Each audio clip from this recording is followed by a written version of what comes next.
Hi, Shelley here. Hey, I've had a few people ask me questions about the SVG files, how you get them, what you do with them, and different machines. And so I'm going to do a quick video today. I hope it's a quick video on that. So if you already know how to do that, probably want to skip this video. But if you have questions, this could be the video for you. So I'll try to do it really concise and quick and but informative, hopefully. So stick with me and let's get to it. When you click on my link below a video, it brings you to my PayHip shop. Then you can see all my stencils here. I have several pages so far. And then you just decide which stencil you want to purchase or look at a little closer, and you can see by the arrows here what videos are linked to that stencil, if there's any papers that come with it. And then you can add that to your cart, or you can click buy now. So let's click buy now. So now we're at the checkout page, and you put where you're from, what state. I'm sure that there's, if you're from the UK, there's all they're supposed to be able to work with people all over the world. So you just fill out your information so that it knows they know how to tax us. They got to tax us, right? And then you can check out by using PayPal or a credit card. Today I am going to use a credit card.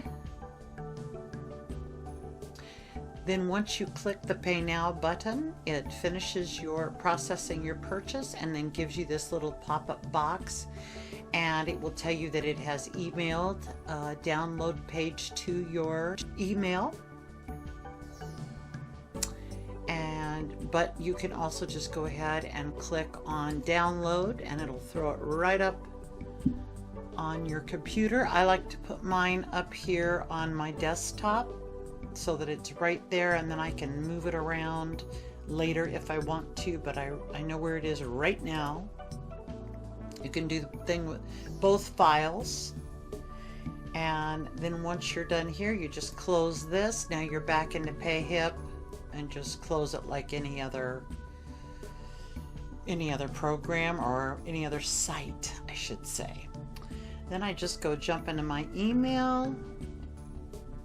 And I do not know why this logo is so huge. I am sorry about that, but I am not able to change that for some reason. It's just how PayHip does it. Anyways, they have here a download button, a download now, which takes me back. If I click on this now, it'll take me back to that PayHip page and lets me see the downloads. I am in my Brother Canvas workspace for my scan and cut. Everybody's got their own, each cutting machine has their own design space, and it's all called, and they're different. This one, I like the scan and cut. It's super simple. Of course, this is what I've been using for years, so I'm used to it, love it. So I'm just going to go over to my SVG over here on the left, go to my desktop, and here is my SVG file. Double click and it brings it right in. I highlight it, and I like to put mine right in the center. You can move it around on your machine, but I just like to move it around here and get it where I want it to be. Hit File, Export, and run down here to my Drive E and save it here, call it something, and now it is saved to my thumb drive.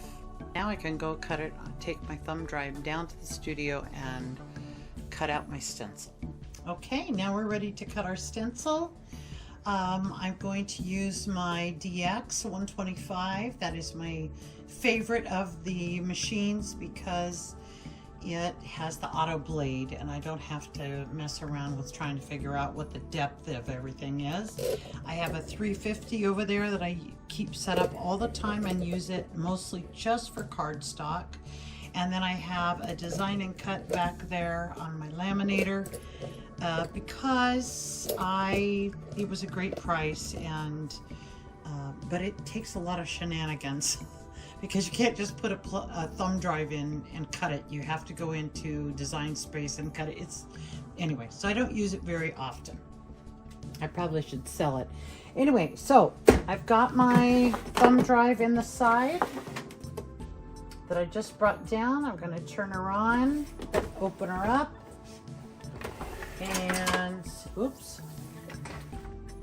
I ruined my thumb drive there. I'm not careful.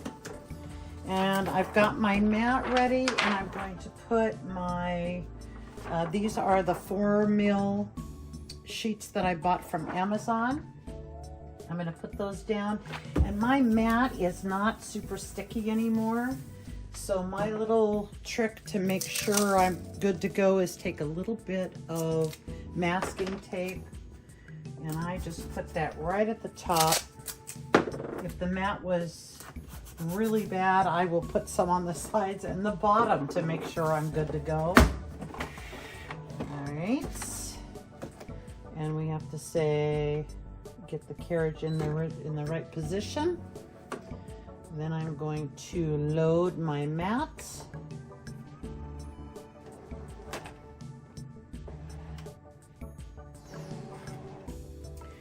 And now I'm going to go to, now if I had sent this, everything's in line here.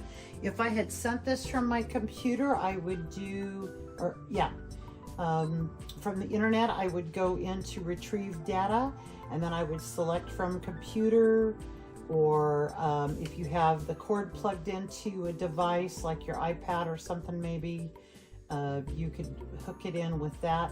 But and you can save things on your machine if it came in directly to your machine from your computer.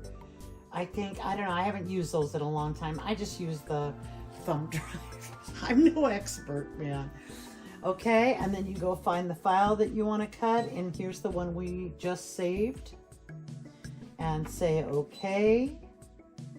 And if you want to do anything to it, if you want to edit and go in and resize it, you can do all those kinds of things there. It's super simple, but I'm just going to say okay to cut it just like it is. I've already centered it before I put it on my thumb drive. Please select, cut, and you can do a test cut if you want. I typically just go for it, and if it doesn't cut all the way through the first time, which it almost always does, but every once in a while there's a glitch, then I do not pull the mat out, and I just tell it to cut it again, and it just does it beautifully. So I'm not going to do a test cut, but you can if you want. I'm just going to say start. Now this particular file is going to take 17 minutes to cut out, so we'll speed that part up.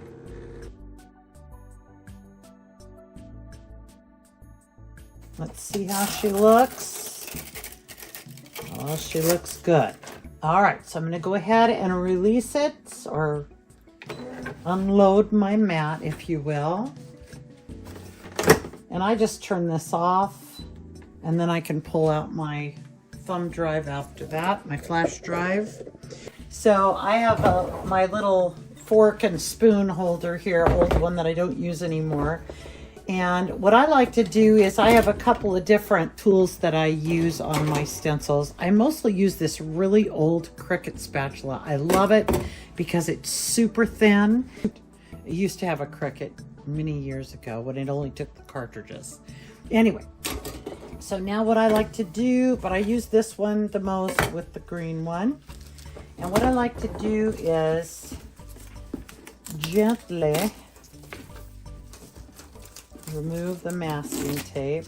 And you can see these are quite flimsy, but that's all right. They work great for me. You can use a thicker stencil sheet. You can use 7mm or whatever you like, but I like the 3 and 4mm because they're just easier on my blades, and I don't have to replace my change out my blades as often. I cut a lot of stencils, as you might imagine. Okay, so I know it's hard to see. Let me get a piece of black cardstock over here.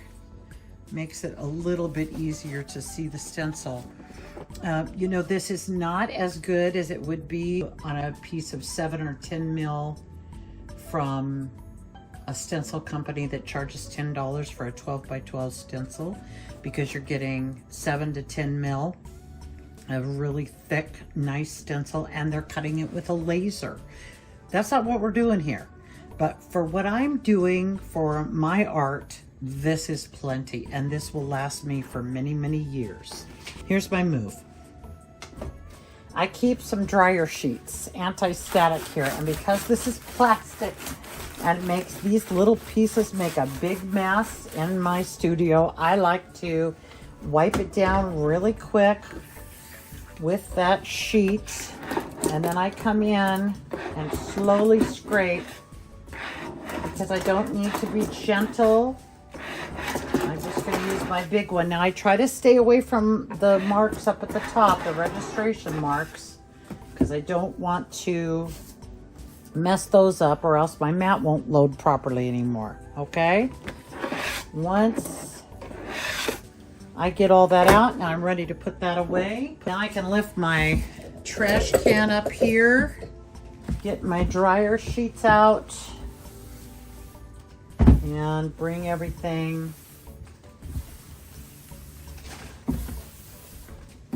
into the trash, and hopefully not all over my floor. So that's how I do it. If you have a Cricut, Silhouette, Glowforge, or some other kind of cutting device, this gal goes through everything that I could possibly, or that I've ever heard of. And she does it quick and easy, and is easy to follow. So I recommend that you go to her video, and I'll have her link below. And last but not least, I have found this company on Etsy you can send the SVG to them. They will cut the stencil and send it to you. It's a little more expensive, but I'll show you how to do that really quick just in case.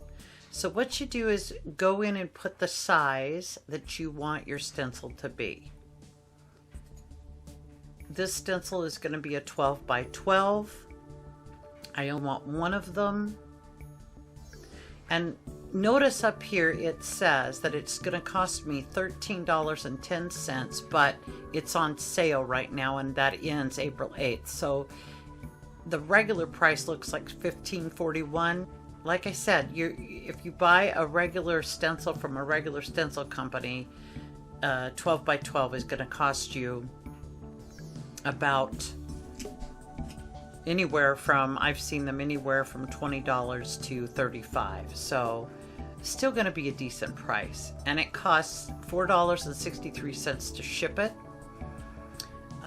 within the United States. I don't know what it cost in the United Kingdom. You'd have to look. But I ordered one from this guy the other day, or yesterday, to do a test of it.